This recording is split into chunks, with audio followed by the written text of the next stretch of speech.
Pardon?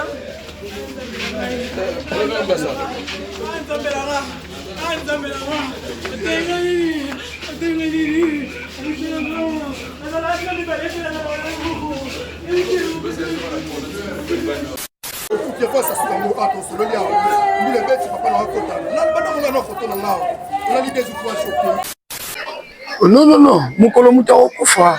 Les autres qui pétaient, hein. On peut mourir lundi, vendredi, samedi. Ça peut coïncider. Là n'est pas le vrai problème. Le vrai problème, les alliés, pour même les lots, Mukolo dit Koufi. Basalanda même soupe Bakoufi. Le vrai problème, les alliés, les temps où Koufa n'a aucun déwati. C'est peut-être la question que nous ne nous posons pas tant que tout ça n'a bon. Le vrai problème, c'est que tant qu'on a Koufa, n'a aucun déwati. Dans Jésus-Christ, dans Matthieu chapitre 17, na montant la transfiguration, nous avons témoigné à l'objet, oh, moi, on a tché bolingo nyos, na vivaka 33 ans. Et ben, il s'en a que moi, na 33 ans, koufa na ye. Donc, on a olobake ko koufa, et ça peut être gravité. Mais si vous avez kendende, c'est grave. Donc, c'est le moment de se remettre en cause. Nabiso Baptiste, Nabandegonios Bazola Nabiso. C'est le moment où on a Voilà. parce que nous colons dans ma bonne Voilà, merci beaucoup, Pasteur Dose. La dernière question est que c'est l'occasion maintenant à se repentir, de mettre en cause le problème à qui est console. Est-ce qu'il faut que pour Baptiste Bazo interpellation, Bazo conscience quand même que nous sommes en danger par rapport à Barankin? Oui, je dirais oui, parce que la Bible est le bien. C'est la Bible, non? Et puis Salomon a sagesse, il a ici comme matanga muto kanisaka.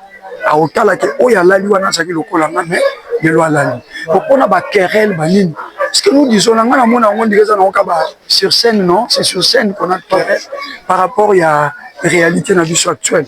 Mais en réalité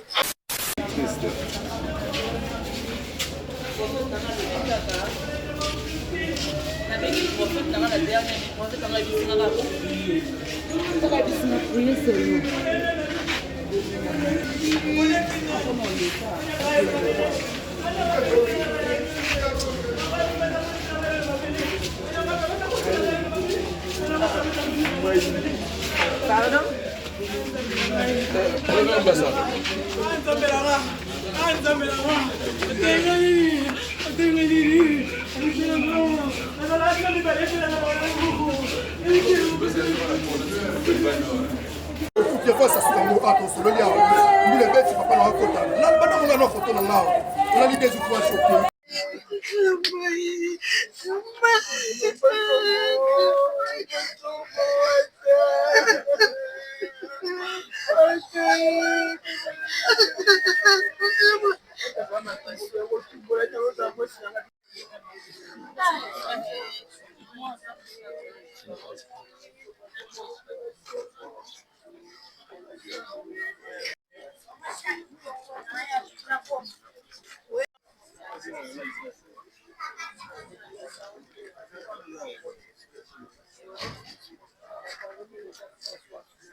merci beaucoup.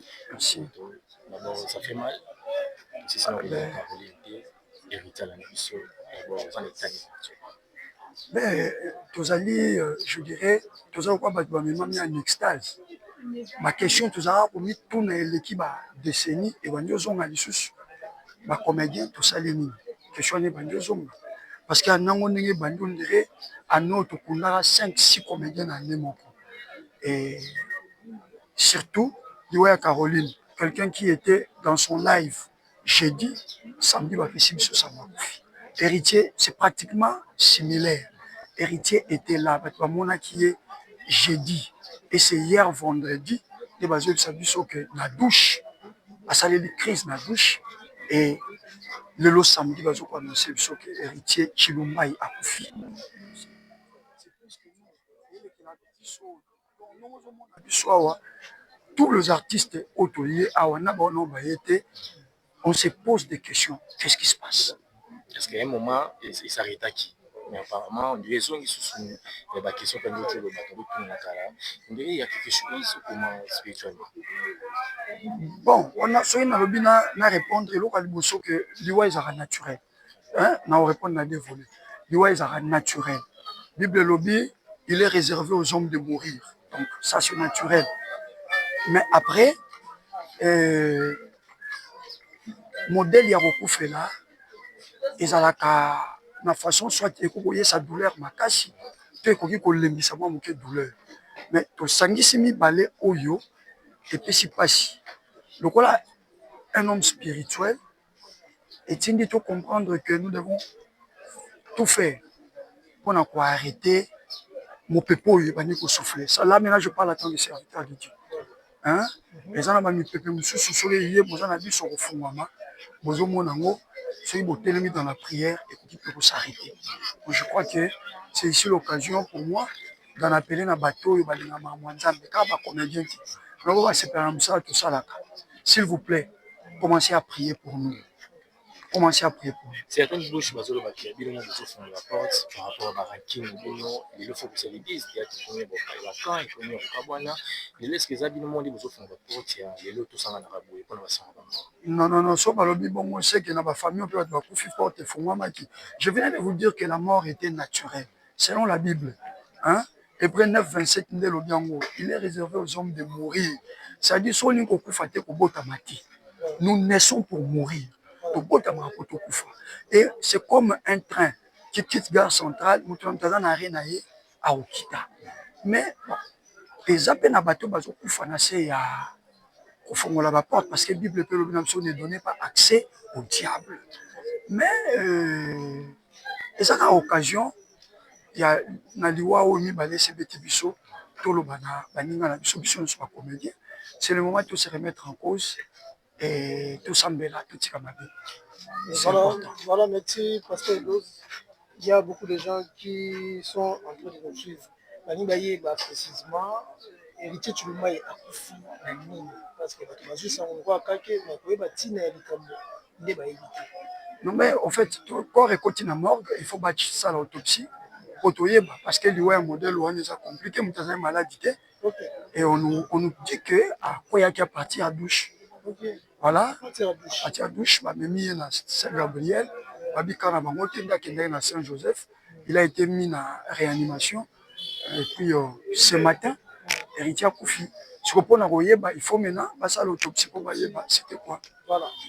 Alors, il y a beaucoup de gens au Bazo Miromire, il y a des analyses qui se font déjà. Caroline a Koufa qui s'en dit, ça tombe aussi aujourd'hui samedi.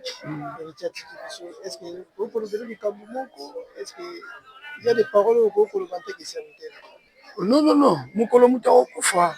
Les autres qui pétaient, hein. On peut mourir lundi, vendredi, samedi. Ça peut coïncider. Là n'est pas le vrai problème. Le vrai problème, mes alliés, pour même les lots, Moukolo dit Koufi. Le vrai problème, mes amis, c'est peut-être la question que nous ne nous posons pas tant que tout ça n'a pas. Le vrai problème, c'est que tant qu'on a okufa, na okende wapi. Na sabine lo moko Jésus-Christ na Matthieu chapitre 17 na montagne de transfiguration nzamba témoigner lobi oyo mwana na ngai ona che bolingo nyonso na vivaka 33 ans. ebangisa nzambe te ke mwana alingaki mingi na 33 ans akufa na ye. Donc mpona koloba ke kokufa eza pena grave te, mais si kozokende nde eza grave. Donc c'est le moment de se remettre en cause. Na biso artiste, na bandeko nyonso bazolanda biso. C'est le moment ya koboya mabe. Parce que mukolo nzamba bonso kufa kaka. Voilà, merci beaucoup Pasteur Dose. La dernière question est que le lot c'est l'occasion maintenant à se repentir, de mettre en cause les problèmes qui sont.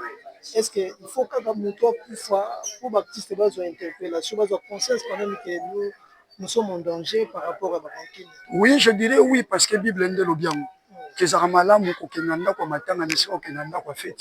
C'est la Bible, non? Et puis Salomon a sagesse a dit na isika matanga muto akanisaka.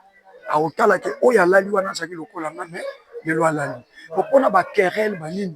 Ce que nous disons, sur scène, non? C'est sur scène qu'on a querelle par rapport à la réalité de la vie actuelle. Voilà. Mais en réalité, il n'y a pas de rancune.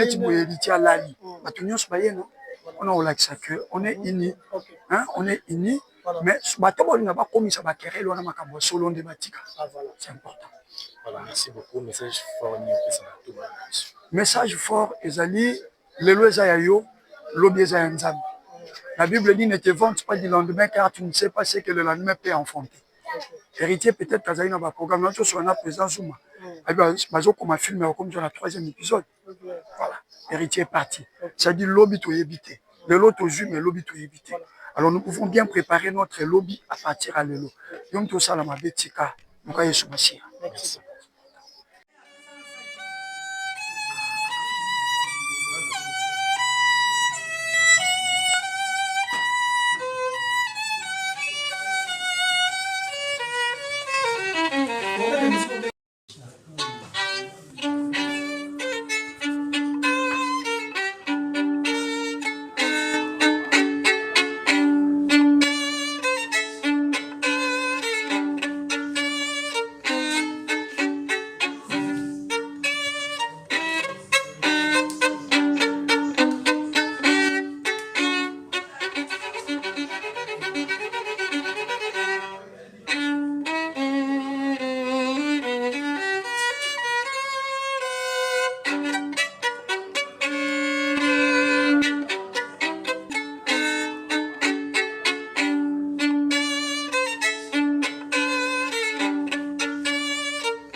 C'est la qualité. Flat Hotel, c'est la différence. Flat Hotel, c'est la supériorité.